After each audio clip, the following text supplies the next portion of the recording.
Assalamualaikum warahmatullahi wabarakatuh. Apa kabar adik-adik? Semoga semuanya sehat selalu ya. Perkenalkan, nama kakak Thalia Salsabila.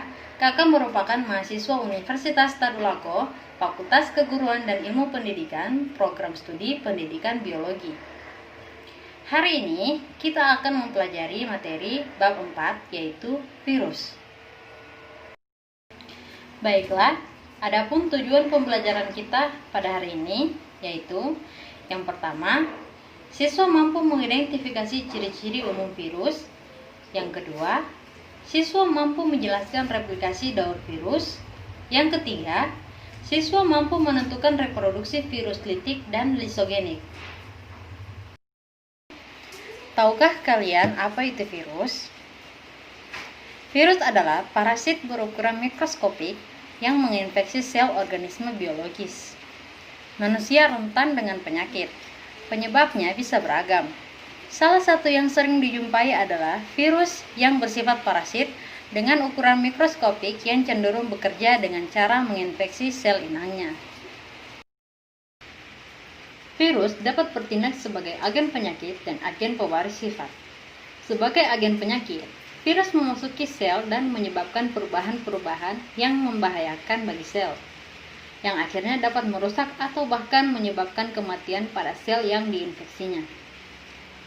Virus memasuki sel dan tinggal di dalam sel tersebut secara permanen. Perubahan yang diakibatkannya tidak membahayakan bagi sel atau bahkan bersifat menguntungkan. Dalam beberapa kasus, virus dapat bertindak sebagai agen penyakit atau sebagai agen pewaris sifat tergantung dari sel-sel inangnya dan kondisi lingkungan masing-masing. Baiklah, sekarang kita masuk pada materi ciri-ciri virus. Ciri-ciri virus dibagi menjadi beberapa. Yang pertama, ukuran tubuhnya rata-rata 0,02 sampai 0,3 mikron atau juga 25 sampai 300 mikron. Yang kedua, struktur tubuh DNA dan RNA yang dikelilingi lapisan kapsid yang merupakan suatu selaput yang tersusun dari unit-unit protein disebut kapsomer. Yang ketiga, bentuk tubuh beraneka ragam. Ada yang bersegi dengan memanjang atau filamen, bentuk T dan bentuk batang atau silindris, dan virus bulat. Yang keempat, virus mempunyai dua fase, yaitu di dalam sel inang atau di luar sel inang. Sel inang yaitu sel makhluk hidup yang diinfeksi oleh parasit.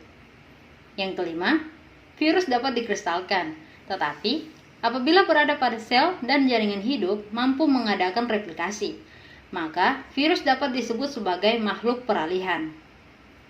Yang keenam, pada umumnya virus tidak mempunyai membran plasma, sitoplasma, dan ribosom, sehingga belum disebut sebagai sel. Baiklah, sekarang kita memasuki materi struktur virus. Struktur virus terdiri dari partikel atau virion yang dibagi menjadi dua bagian. Yang pertama, bagian luar. Bagian luar terdiri dari kapsid atau protein dan selubung protein atau pembungkus asam nukleat. Yang kedua, bagian dalam, yang terdiri dari molekul asam nukleat atau pembawa informasi genetika dan berbagai protein atau enzim. Perhatikan gambar berikut. Pada slide tersebut terdapat 3 gambar. Yang pertama, bakteriofag. Yang kedua, animal virus. Yang ketiga, retrovirus.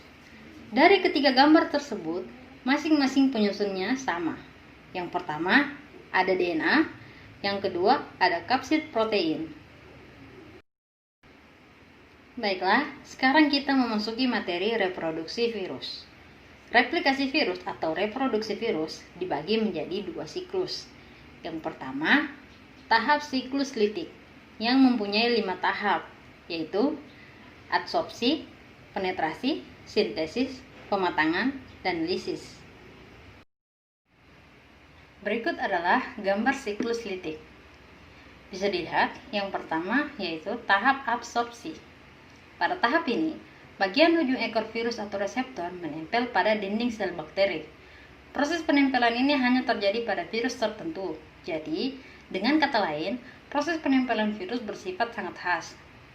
Setelah menempel, virus akan segera mengeluarkan enzim lisozim untuk melubangi dinding sel inang. Tahapan kedua yaitu tahap penetrasi. Pada tahap ini, DNA atau RNA virus masuk ke dalam sel inang melalui penempatan lempeng ujung, kontraksi, dan penusukan pasak. Bagian tubuh virus yang masuk ke dalam sel inang hanyalah asam nukleat, sedangkan bagian kapsid tetap berada di luar dinding sel dan akan terlepas dengan sendirinya setelah tidak berguna lagi. Yang ketiga yaitu tahap sintesis. Proses yang terjadi pada tahap ini adalah penghancuran DNA sel inang, sehingga membuat sintesis DNA bakteri berhenti bekerja. Setelah proses ini berhasil, DNA bakteri kemudian digantikan oleh DNA atau RNA virus, sehingga virus mampu mengendalikan secara utuh kehidupan dari sel bakteri.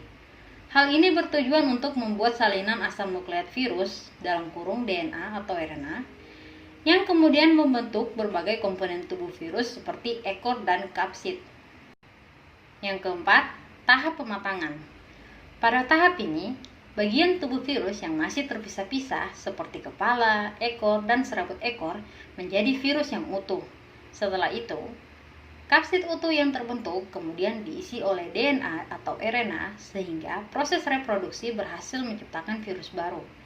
Pada fase ini, virus yang dihasilkan bisa mencapai 100-200 buah. Yang terakhir, tahap lisis atau litik.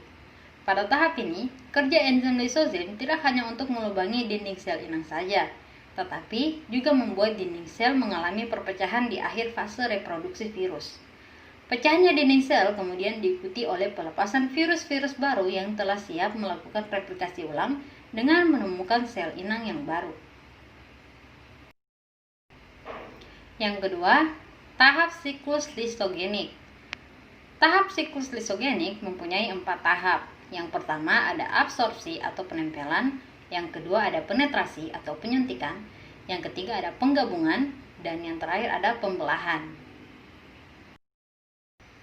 Berikut adalah gambar tahapan siklus lisogenik.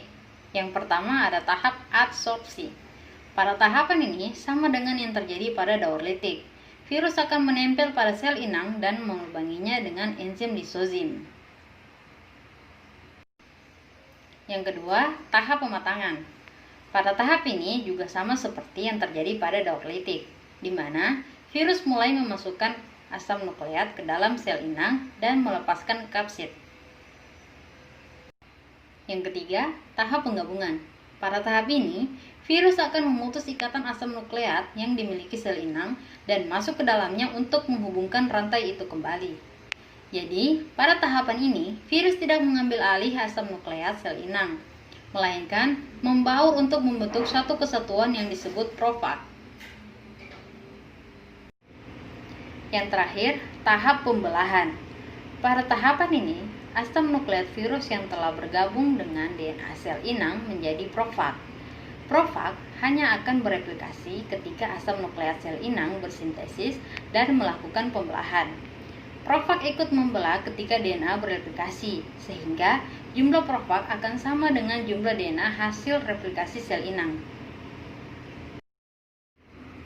Berikut adalah perbedaan siklus litik dan lisogenik. Bisa dilihat pada tabel. Yang pertama, kondisi awal bakteri atau sel inang.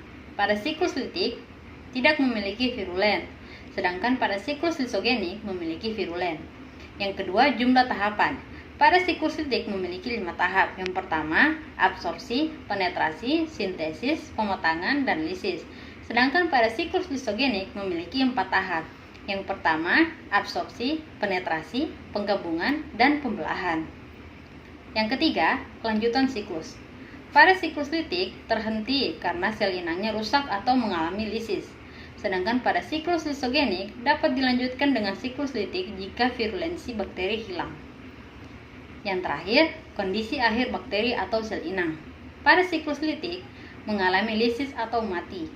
Sedangkan pada siklus lisogenik tidak mengalami lisis atau tidak mati.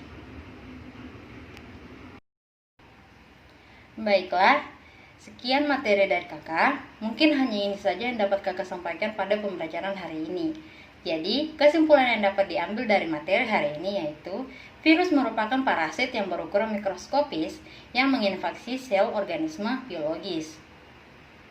Reproduksi virus dibagi menjadi dua, yaitu siklus litik dan siklus lisogenik, di mana siklus litik mempunyai 5 fase tahapan, sedangkan pada siklus lisogenik mempunyai 4 fase tahapan. Minggu depan kita akan mempelajari materi tentang pengelompokan virus. Kakak harap adik-adik di rumah mempersiapkan dirinya ya dengan mempelajari materi tentang pengelompokan virus. Terakhir yang ingin kakak sampaikan untuk selalu menjaga kesehatan di masa pandemi COVID-19 ini. Jangan lupa keluar selalu menggunakan masker, selalu cuci tangan, dan selalu menjaga jarak 1-2 meter. Sekian pembelajaran hari ini. Wassalamualaikum warahmatullahi wabarakatuh.